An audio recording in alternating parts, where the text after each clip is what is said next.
오늘은 어린이 주걱턱의 치료 예후에 대해서 설명을 좀 드리겠습니다. 조금 더 구체적으로 이야기를 하면 어린이의 골격성 3급 부종교합의 치료 예후에 대해서 설명을 드릴 건데요. 골격적이라는 뜻은 기본 뼈대가 아래턱이 더 돌출되어 있는 그런 종류의 부종교합을 의미를 하고요. 이런 어린이들은 대부분 턱 교정 치료를 하게 되는데 우리 아이를 데리고 오신 부모님들이 자주 물으시는 것 중에 하나가 이 아이가 치료를 해서 괜찮아지더라도 나중에 성장하면서 사춘기나 또 성인이 됐을 때 재발이 되는 것은 아니냐, 이런 질문을 참 많이 하시거든요. 그것에 대해서 제가 오늘 좀 말씀을 드리겠습니다.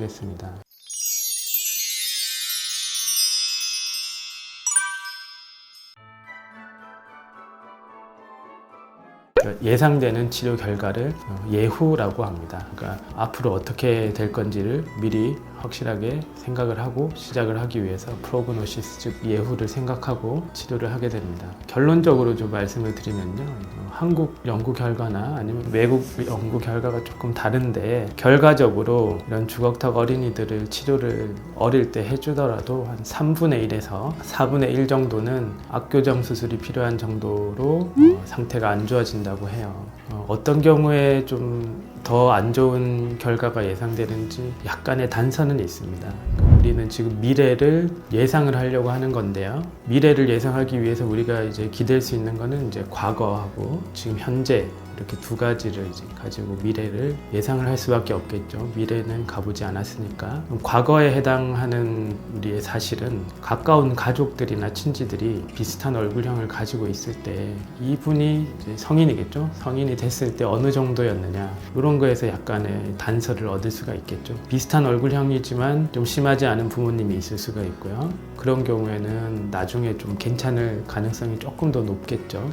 반면에 비슷한 얼굴형이었는데 나중에 아주 심해졌다, 예를 들어서 아버지가 그렇다 이러면은 똑같이 비슷한 정도의 부종교합을 가지고 있더라도 그런 부모님을 가진 아이 같은 경우는 나중에 더 안 좋아질 가능성이 더 높겠다, 이렇게 생각을 할 수가 있습니다. 두 번째는 지금 현재의 상태가 어떠냐, 현재의 객관적인 상태가 어떠냐에 따라서 나중을 또 예상을 해볼 수가 있을 텐데요. 당연하겠지만 지금 아래턱이 위턱보다 나와 있는 그 정도, 위아래의 차이가 크면은, 즉 부종교합이 더 심하면 나중에 당연히 더 안 좋아질 가능성이 당연히 더 높습니다. 얼굴 골격의 타입이 어떤지에 따라서 또 예후가 아주 달라지게 됩니다. 여기서 제가 말하는 타입은 그림을 통해서 좀 설명을 드려야 되는데요. 우리가 얼굴을 옆에서 봤을 때 턱이 앞으로 나왔느냐 들어갔느냐, 앞뒤의 문제, 수평의 문제, 그렇게 생각해 보면 턱이 위보다 나온 사람이 있을 거고요, 턱이 들어간 사람이 있을 거고요. 그 다음에 위아래 수직적인 면을 볼 수가 있는데요. 수직적인 거는 얼굴이 위아래로 이렇게 기냐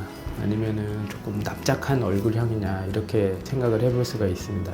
긴 형, 보통형, 짧은 형, 이렇게 세 가지를 나눌 수가 있는데요. 이 세 가지를 조합을 하면은 9가지 경우가 생기죠. 우리는 지금 주걱턱을 생각하고 있기 때문에 아래턱이 위턱보다 더 나왔는데 얼굴이 전체적으로 위아래로 긴 사람, 보통인 사람, 짧은 사람, 이렇게 세 가지를 이렇게 생각을 해볼 수가 있습니다. 이 세 가지 중에서 어떤 경우가 나중에 예후가 안 좋으냐 하면은, 얼굴이 위아래로 긴 사람들이 결과적으로 좀 나쁜 경우가 많다는 연구 결과가 있습니다. 실제로 과거 서울대 치과병원 교정과에서 연구된 결과를 보면은 나중에 악교정 수술이 필요한 정도로 악화가 된 아이들을 전체적으로 봤을 때 얼굴이 위아래로 길고, 수평적으로 봤을 때 턱의 크기가 위아래가 차이가 많이 나는 경우가 대부분이었습니다. 그 예후가 어떤 의미를 가질 거냐, 아이는 이렇게 타고난 거고요. 이렇게 우리는 주어진 조건을 가지고 있는 거고, 우리가 할 수 있는 거는 이 조건을 받아들이고 열심히 치료를 하는 거죠. 예후가 안 좋다고 해서 치료를 안 한다거나, 예후가 좋으니까 적당히 치료를 한다거나 아주 좋지 않습니다. 희망을 가지고 열심히 치료를 하는 게 가장 중요하고요. 예후를 따지는 이유는 너무 좋기만 할 거라는 맹목적인 희망을 가진다거나, 아니면 너무 불안한 생각에 휩싸여서 절망에 빠져 있다든지, 이런 문제를 좀 객관적인 상황으로 보기 위해서 예후를 따져보는 거죠. 예후에 따라서 치료가 달라지는 건 아닙니다. 물론 얼굴형에 따라서 맞춰서 치료를 하긴 하지만, 우리가 예후가 안 좋다고 치료를 안 하지도 않고요, 예후가 좋다고 적당히 치료하지도 않겠죠. 그래서 우리는 객관적인 상황을 알고 희망을 가지고 열심히 치료를 하면은 그게 우리로서 주어진 최선입니다.